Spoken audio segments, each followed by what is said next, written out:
With me is Charles Padunik from Lake County to talk to us about how to get more from our vegetable garden.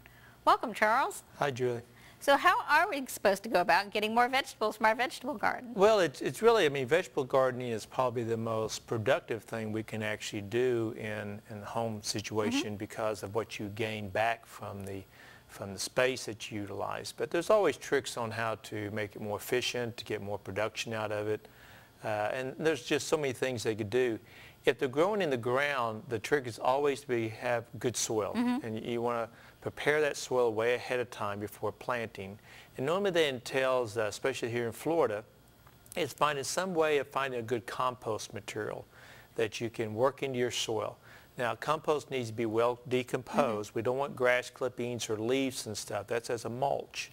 We want something that's decomposed that they can work in the soil to improve that soil so they can get better production and larger vegetables out of the garden. So can somebody purchase compost? I know we have a compost pile, but I know not everybody is even allowed to have one in their backyard. They can.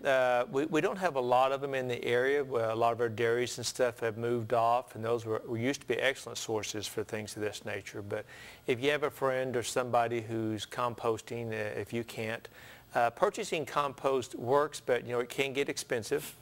And then the price of your vegetables and stuff do go up because you got to consider that cost when you're growing these things. So if I have a garden, I'm trying to figure out what I need to add to my soil. How do I go about determining my soil? Well, the best way to do it is just to grab a handful of it and kind of look at it. If you grab a handful of good soil and squeeze it and you let go and it all falls apart like our sands do down here, you realize it's not going to hold a lot of nutrients, it's not going to hold a lot of water in it. So you want something kind of like a good cake where you squeeze it and it kind of holds together, but you can still crumble it. It's not too wet and moist like that. And that would be a good soil just about growing anything in.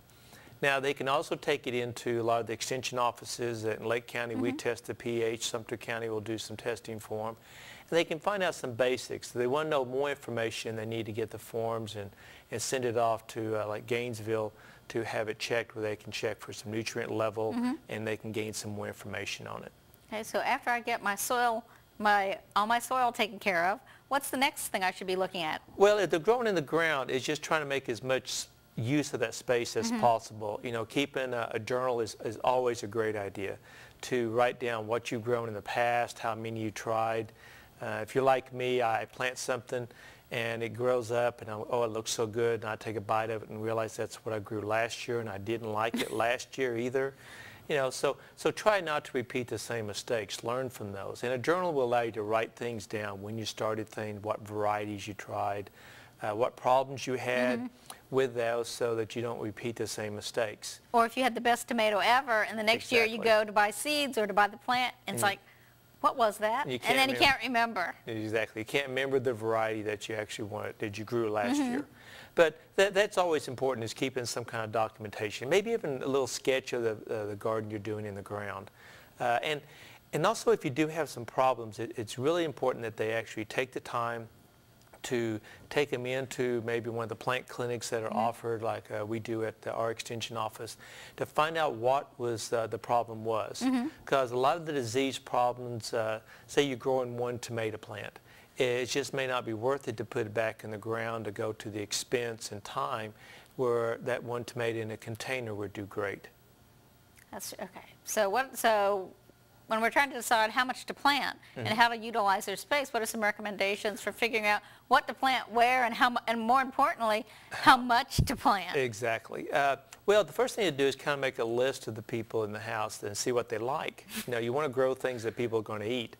If it's just a couple of you, it's easier, but if there's kids and stuff involved, you may want to look at nutritional value and what you want to do for them. You want to have things fresh. And so we don't want to plant too much at one time. There are some charts. There's a thing we give out through the Florida Gardening Guide, which will actually give you the production rate based off, the length of a bed of certain vegetables, how much you would actually be able to harvest from that under good conditions. And that'll give you a rough idea of what you would actually be able to grow as far as number of pounds of this or that from the vegetable garden. So you don't have a bumper crop of rutabagas, and you're the only one in the house who likes rutabagas. Who likes them, right. You mentioned the Florida Vegetable Gardening Guide? Yes. What is that? This is the publication they can get. It's put out by the University of Florida. and it's offered through the university. Of all the extension offices have one, and they can call or come by and pick one up, and it'll give them lots of things. One of those is also some ideas of spacing, how many plants they can actually get into an area. Look at some of the varieties that they're new to gardening and they don't know where to start. It gives them some ideas of what actually to try that do fairly well here. Not meaning that they're all going to be listed. I mean, there's thousands of tomato plants. But that way they can actually try some of the ones that we know do well here to at least get off to a good start. So, for example, if your favorite tomato plant was something that you grew if you lived in New York, it might not grow at all down here. Right, it may just not adapt to our heat and other problems that we do here. Some of the other things that really came popular is in areas of hydroponics and different ways of growing. And growing vertically as opposed to just horizontally. Again, raising it up off the ground, especially with viney crops like cucumbers do great climbed up a fence or a trellis. If you're going to try something with a large fruit like watermelon, stick with the smaller size watermelons. It's a little easier to support those. What do you mean by hydroponic gardening? Hydroponics is so many different ways of doing it, but it's basically growing without soil. Some plants respond very easily to certain types of hydroponics. We have one called a floating system where it actually floats like you're on a what do you call those now? I guess I don't lay in the pool very often. Oh, a raft. The raft, right. Where you lay in the pool. And that's good for short-term crops. Lettuce does great. Things that you can put in there because the roots are setting in the water all the time. Then you have other types of systems which are more moving systems, meaning it's got water and nutrients flowing through and it stops and goes. And those are for more long-term crops like tomatoes, peppers, things of that nature. And I'm sure the university has information on hydroponics on our website, Solutions for Your Life. Exactly. And there's a lot of systems out there and they just need to check them all out and see which ones they like. What if you have just maybe a small home with a patio and you could probably set up some hydroponics? What are some other things like pots or related things that people might work? Well, like we mentioned earlier, just that tomato plant in a large container, usually a 5-gallon, 7-gallon container, you can grow one tomato plant. And maybe a couple peppers in the same size container. I know, in fact, in your case, you have one that's the earth boxes. We love those. Those are nice. Which is a really nice system. It sits on top of the ground.